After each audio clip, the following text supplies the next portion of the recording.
Herkese salam. Bugün üniversitede bir günümü vloglayacağım. Əvvəl kombinimi göstərirəm. Kombinim geyindim, hazırlaşıram. Sonra saçımı açıram. Ondan sonra makyaj edəcəm. Makyaj videosunu bundan əvvəl paylaşacağım yəqin ki. Shortsda paylaşacaqdım. Sadəcə uzun olduğu üçün video çəkirəm. Kombinimi bayaq göstərdim. Makyajımı da elədim, gəldim. Shortsda paylaşmışam makyajımı eləyərkən, həm də suallar var idi. Sualları cavablandırmışam. Onu da keçib shortsdan baxa bilərsiniz. Aksesuar olaraq çox aksesuar istifadə eləmirəm. Telefonumun saatı var. Telefona qoşulur da elektron. O saatı taxacağam. Hər gün üstə buna istifadə edirəm. Belə sırğalar var qulağımda. Bunlar heç çıxartmıram qulağımdan. Ona görə onlardır. Bir də eynəyim var. Bu əslində gözümün zəifliyinə görədir. Məcbur istifadə edirəm onsuz. Belə. Çanta olaraq da bu çantanı götürürəm. Benim laboratoriya dərsim var deyə üstündə əlavə saç yığmaqdan ötürü çarmım var. Belə çantam. Bu ətrimdir. Ətrimiz də var. Çıxmasını ötür. Belə. Kombinimin sol halı, çantam, üst geyimim. Belə. Bunun içində kitablar, böyükdür kitablarım, albom və laboratoriya üçün xalat var. Belə.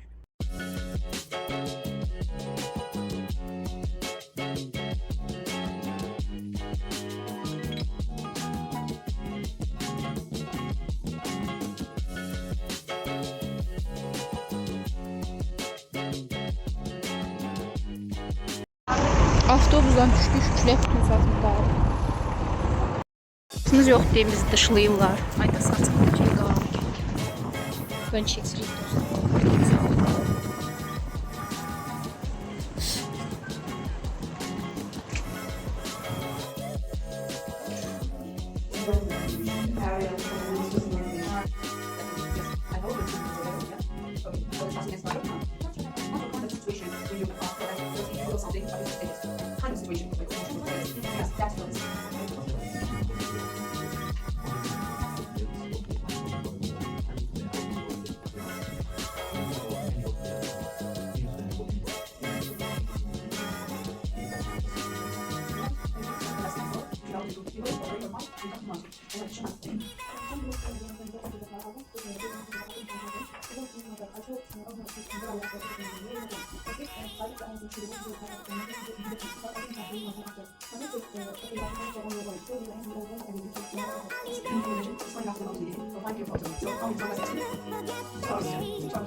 Ve hareketler prosesi ve çıkmamak istedim. Şimdi maşın yapıyor. Gördüğünüz gibi bunun sağ tarafında üstte bir şey yapması var. Burada gelsen aşağıdan çıkamam. Biz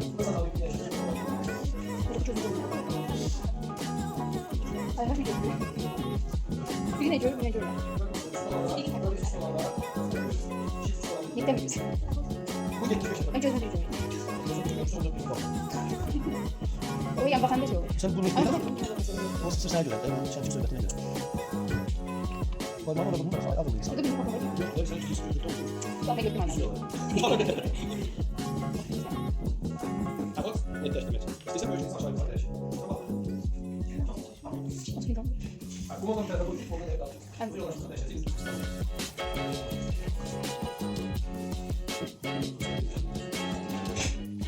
Bu destek değil.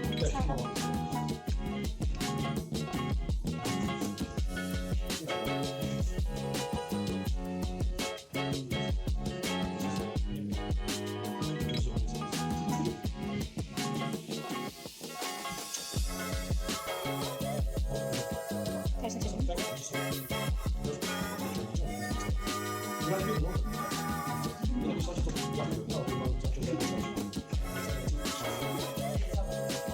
Hadi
Bugünlük bu qədər. Növbəti vloglarda görüşmək ümidi ilə sağ olun. Hələlik.